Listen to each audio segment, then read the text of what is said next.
चलिए आज एक ऐसी कहानी की दुनिया में चलते हैं जो दोस्ती, अपनेपन और मासूमियत की बात करती है। ये कहानी है टोपी शुक्ला की। एक ऐसी दास्तान जो मजहब और रिवाजों की दीवारों को तोड़कर सीधे दिलों तक पहुंचती है। सोचिए, कहानी की शुरुआत ही इस एक लाइन से होती है जो इन दो दोस्तों के रिश्ते की पूरी गहराई हमारे सामने रख देती है। ये सिर्फ दोस्ती नहीं थी, ये एक ऐसा रिश्ता था जहां एक के बिना दूसरा अधूरा था, मतलब बेमायने था। तो आइए इस रिश्ते की परतों को जरा और करीब से समझते हैं। कहानी के दिल में हैं दो बच्चे, टोपी और इफ़्फ़न, और इनकी दोस्ती कोई मामूली दोस्ती नहीं थी। ये एक दूसरे की पहचान का हिस्सा बन चुके थे। एक तरफ है बलभद्र नारायण शुक्ला, जिन्हें सब प्यार से टोपी बुलाते थे, और दूसरी तरफ सैयद जरगाम मुर्तज़ा यानी इफ़्फ़न, एक हिंदू परिवार का लड़का तो दूसरा मुस्लिम।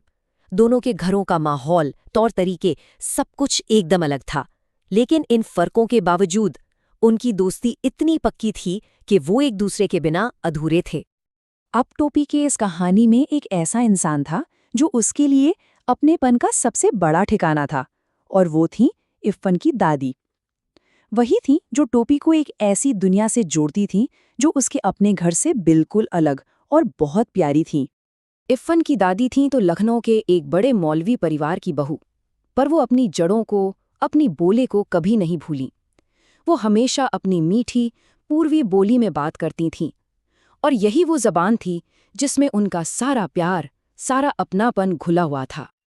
और मज़े की बात ये थी कि टोपी को अपनी सख्त मिजाज दादी बिल्कुल पसंद नहीं थी। उसे वो प्यार और दुलार इफ़्फ़त की दादी से मिलता था, जिसकी उसे हमेशा से तलाश थी।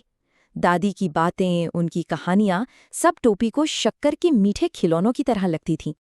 तो टोपी के लिए ये दो अलग अलग दुनियाएं थीं। अपने घर में उसे मिलती थी डांट, कड़े नियम और अकेलापन। वहीं दूसरी तरफ इफ़्फ़न के घर में, खासकर दादी के पास, उसे मिलता था ढेर सारा प्यार, कहानियां और एक अपनापन जिसके लिए वो तरसता था। लेकिन यही अपनापन एक दिन एक बड़े टकराव की वजह बन गया। और वजह थी बस एक शब्द, जो टोपी ने इफ़्फ़न के घर से सीखा और अपने घर ले आया। हुआ यूं कि एक रात खाने की मेज पर टोपी को बैंगन का भुर्ता बहुत अच्छा लगा, और उसने बड़ी ही मासूमियत से अपनी माँ राम दुलारी से कहा, अम्मी जरा बैंगन का भुर्ता और देना। बस अम्मी शब्द सुनते ही खाने की मेज पर जैसे सन्नाटा छा गया। सबके हाथ रुक गए, सबकी आंखें बस टोपी पर टिक गईं। एक हिंदू घर के बच्चे के मुंह से अम्मी जैसा शब्द, ये उनकी परंपराओं पर एक चोट जैसा था। घर में मानो भूचाल आ गया। उसकी दादी ने गुस्से में पूछा, ये लफ्ज कहाँ से सीखा? और जब टोपी ने मासूमियत से इफ़्फ़न का नाम लिया तो घर में कोहराम मच गया। उसे डांट पड़ी और उसकी माँ ने उसे बहुत मारा भी। सोचिए, सिर्फ एक शब्द के लिए, एक ऐसा शब्द जो उसके लिए तो दोस्ती और अपनेपन की निशानी था।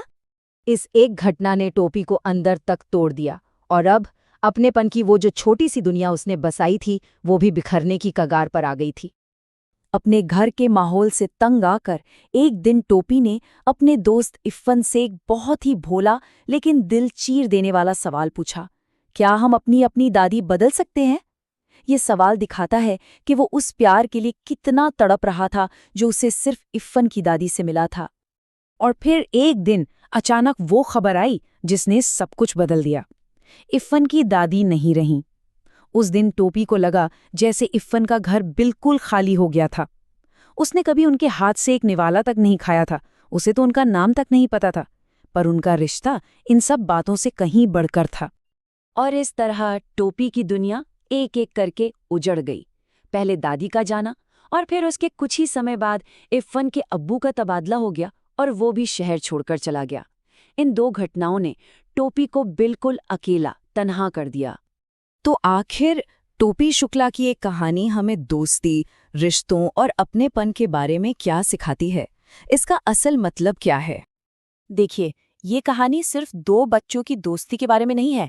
ये एक 8 साल के लड़के और एक 72 साल की औरत के बीच एक अनोखे रिश्ते की कहानी भी है। कमाल की बात तो ये है कि दोनों ही अपने अपने भरे पूरे घरों में एकदम अकेले थे, और इन दोनों ने एक दूसरे के अकेलेपन को भर दिया था। असल में ये कहानी मजहब से कहीं आगे बढ़कर हम सबकी एक बुनियादी ज़रूरत की बात करती है, और वो है प्यार और अपनेपन की तलाश। एक ऐसी जगह की तलाश जहाँ कोई हमें समझे, जहाँ हमें सुकून मिले। और यही बात इस कहानी को आज भी उतनी ही सच्ची और ज़रूरी बनाती है।